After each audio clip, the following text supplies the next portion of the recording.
There are three sounds that can make a mother's heart stop. The first is silence when there should be crying. The second is crying when there should be laughter. The third is the sudden absence of the steady beep beep beep that tells you your child is still breathing. I learned to fear that third sound more than anything else in this world. My name is Lolanthe, and this is the story of how I stopped being a victim and became something else entirely. Something my family never saw coming.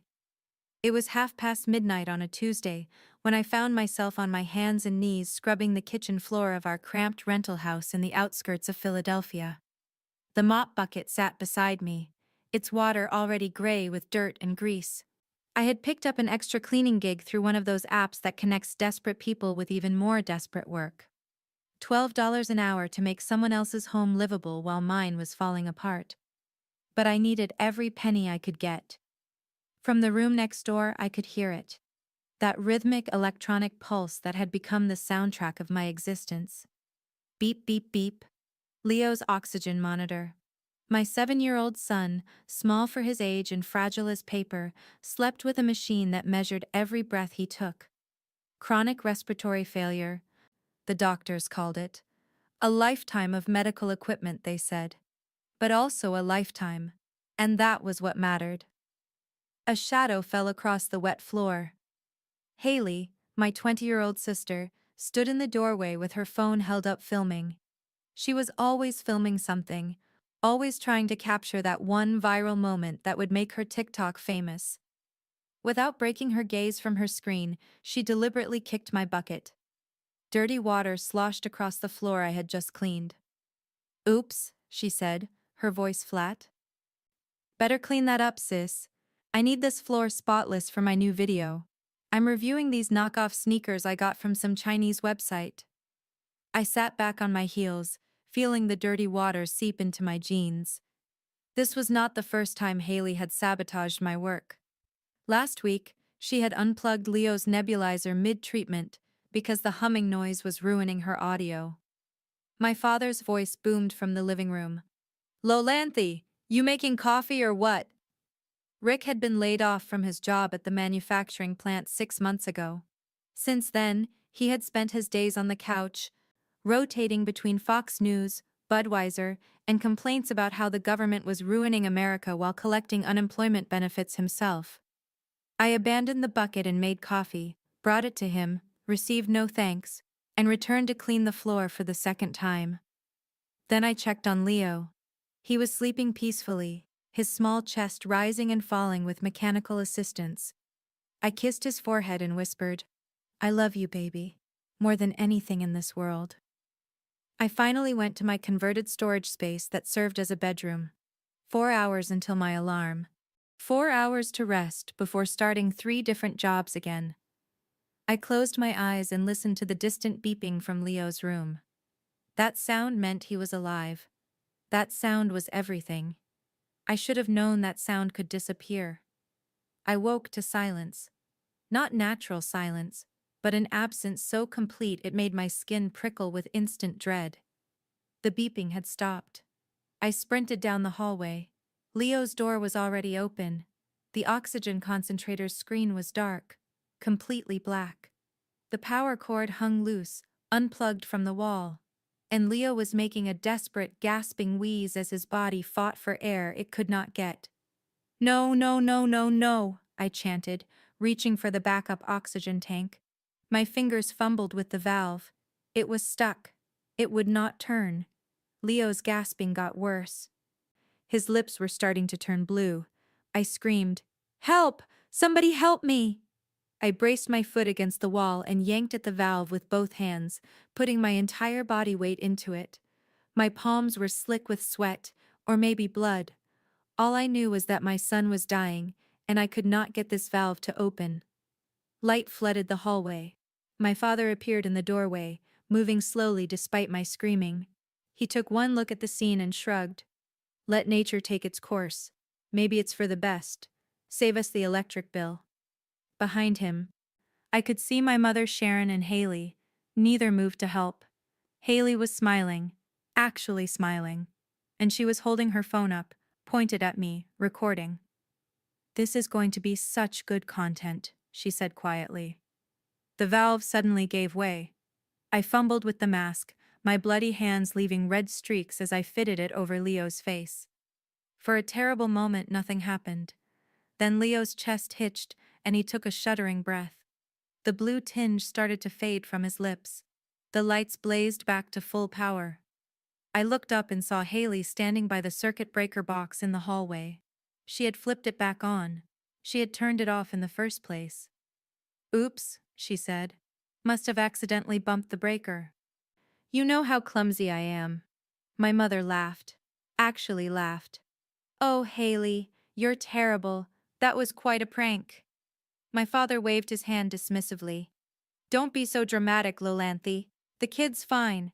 This is why nobody wants to help you." Haley held up her phone, reviewing footage.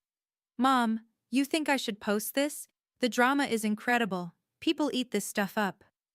I looked at my bloody hands. I looked at Leo, pale and scared. I looked at my family discussing how to monetize the moment they had watched my son nearly suffocate. Something inside me transformed. They wanted to film tragedy? I would give them a show they would never forget. But not tonight. Tonight, I held my son and made sure he kept breathing. Tomorrow, I would start planning. The next morning, I contacted my friend Maya from community college who worked in cybersecurity. Through an encrypted call, I told her everything. The years of mistreatment, the financial exploitation, and last night. "They almost killed your son and filmed it," Maya said. "And you want evidence?" "Yes." She walked me through setting up secure cloud storage, using my old phone as a hidden recording device, and software to document everything. "You have to be patient, collect evidence, build your case, and when you act, make it devastating and complete, no half measures." I got to work. The old phone went in the living room, recording continuously. I documented Haley's social media showing expensive purchases while I scraped together change for Leo's medication. I found her Instagram story from 2 days prior, showing Leo sleeping with the caption, "Getting ready for the ultimate transformation content. Stay tuned." I recorded my father bragging on the phone about diverting Leo's medical assistance funds to buy a 70-inch TV. "The kid don't need that money. Half those treatments are bullshit anyway." I captured my mother complaining to church friends that she was embarrassed by Leo's equipment. "It makes the place look like a hospital. I wish Lolanthe would just put him in a home." I watched Haley start a TikTok series called Disability Chic, where she mocked people with disabilities. My parents appeared in videos, laughing along. Every awful moment went into my archive: financial exploitation, medical neglect, emotional abuse. I organized it all by date and category. And I waited. 3 weeks later, Haley announced she was doing a big live stream to celebrate reaching 10,000 followers. Some cheap energy drink company had sponsored her with $50. "I'm going to do something really interactive," she said. "Something that will get people talking." The night of the live stream, she set up in the living room.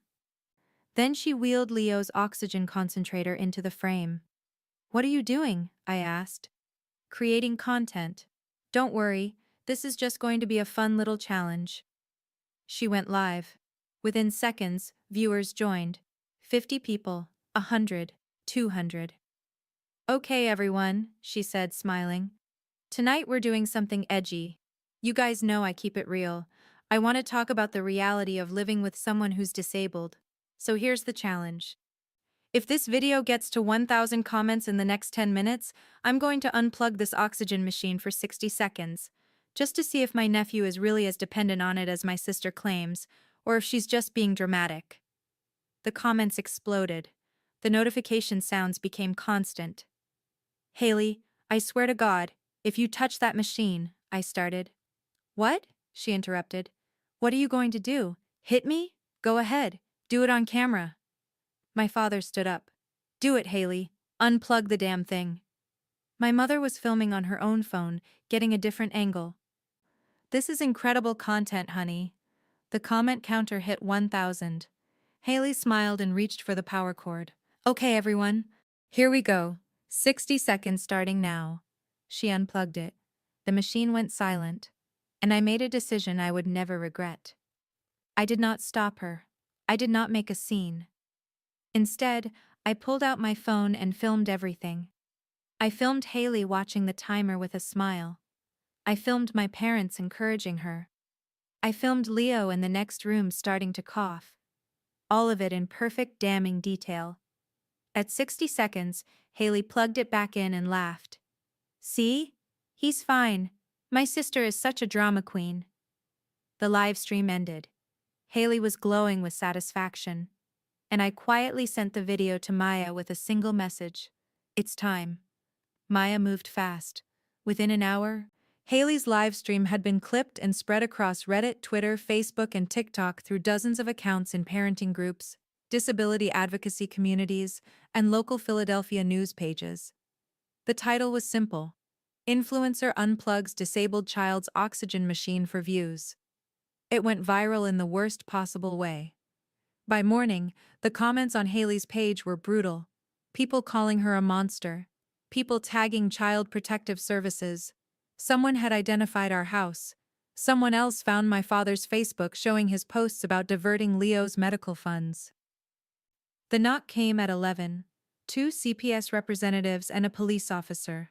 When it was my turn to speak, I handed the CPS worker a USB drive. "Everything you need is on here. Videos, audio recordings, financial records, screenshots, medical documentation, years of evidence, organized by category and date." "How long have you been documenting?" 3 weeks intensively. But some goes back years. They spent 4 hours in our house. They interviewed everyone. They reviewed the USB drive and their expressions grew darker with each file. Finally, the officer approached me. "Ma'am, we're filing criminal charges, multiple charges, against all 3 of them." "Good," I said. The consequences unfolded faster than I imagined. The viral video attracted real media attention. Local news, then regional, then national. My family became the face of internet cruelty and child endangerment. My father was fired from his new construction job. The company issued a public statement condemning him. He was charged with financial fraud for stealing nearly $15,000 of Leo's medical assistance funds over 2 years. My mother was recognized at the Wegmans where she worked. By the end of her shift, she was terminated. Her church group asked her not to return. She was ostracized completely. Haley was expelled from Community College of Philadelphia. Every social media account permanently banned. The energy drink company sued her for damaging their brand. She became a meme, a cautionary tale about chasing viral fame at any cost. Between legal fees, restitution, and loss of income, my family was financially destroyed. They lost everything. I took Leo to stay with Maya while the cases proceeded. 3 months later, a charitable organization helped me secure a small apartment in a better neighborhood.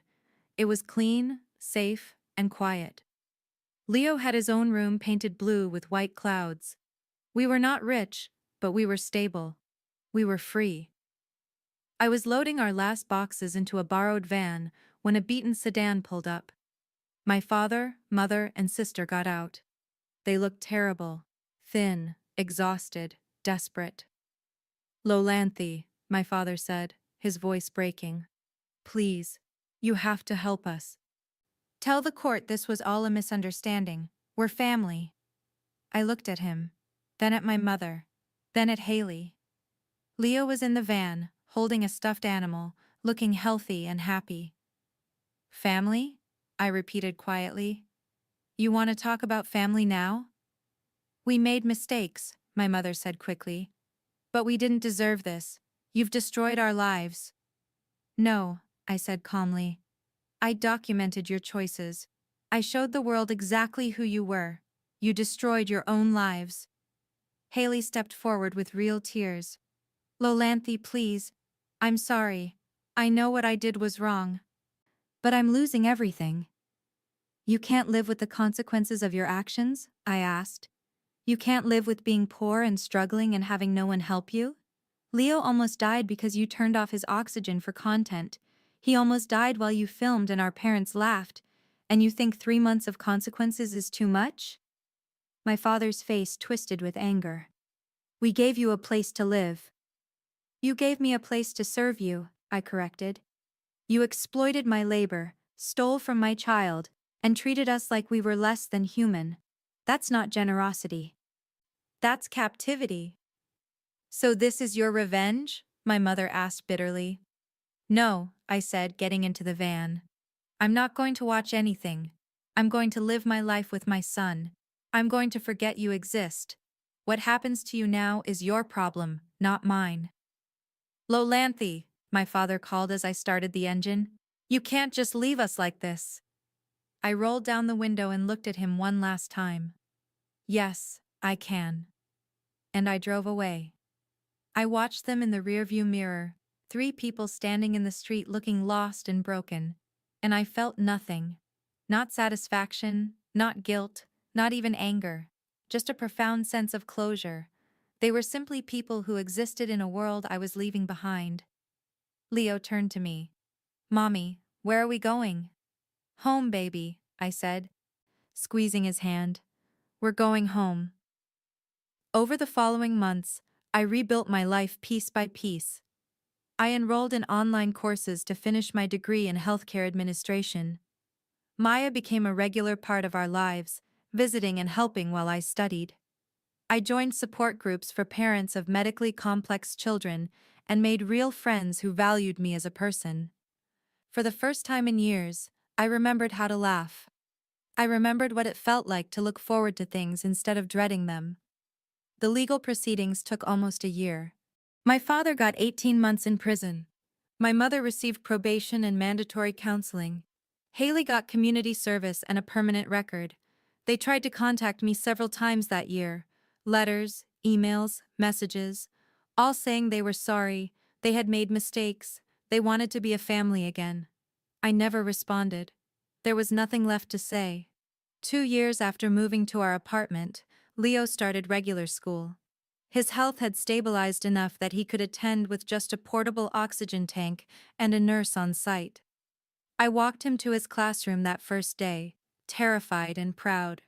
His teacher knelt down and smiled warmly. Welcome, Leo. We're so happy you're here. I watched him walk into that classroom, small and brave and alive, and I cried in my car afterward. They were tears of gratitude and relief and overwhelming love. My son was going to have a normal childhood. I started dating Marcus, a kind man from my job training program. When I told him about Leo's medical needs, he asked thoughtful questions and listened. On our third date, he met Leo and spent an hour reading him a book about space, answering endless questions with genuine interest. You're an amazing mother, Marcus told me that night. I hope you know that. It was the first time anyone had said that to me. 3 years after leaving that house, I graduated with my bachelor's degree. Leo attended the ceremony. Marcus came too, having proposed 3 months earlier. We were building a life together, the 3 of us, and it felt right in a way nothing ever had before. After the ceremony, my phone buzzed with a message from an unknown number. It was from Haley. I saw you graduated. Congratulations. I know I don't deserve your forgiveness, but I need you to know I understand now what I did. I've spent 3 years in therapy. I was cruel and selfish and I almost killed your son for attention. There's no excuse. I just wanted you to know I'm sorry. Truly, deeply sorry. And I'm glad you got out. I'm glad Leo is okay. You deserved so much better. I read it 3 times. Then I looked at my life. At Leo talking animatedly to Marcus. At my ring. At my diploma. At the future stretching before us. I typed a single sentence. I hope you find peace. Then I blocked the number. Because that was the truth. I hoped they found peace. But their healing was not my responsibility. Their redemption was not my burden. I had my own life to live, and it was a good one. That night, tucking Leo into bed, he looked up at me. Mommy, are you happy? Yes, baby, I said without hesitation. I'm very happy. Are you? Yeah, he smiled. I like our family. You and me and Marcus. And Aunt Maya. I like this life. Me too, Leo. Me too. As I closed his door, I heard the familiar hum of his oxygen concentrator. That sound that once represented fear now just represented normality. Just background noise in a life that was finally ours. Years from now, when Leo asks why he does not have grandparents or an aunt, I will tell him the truth.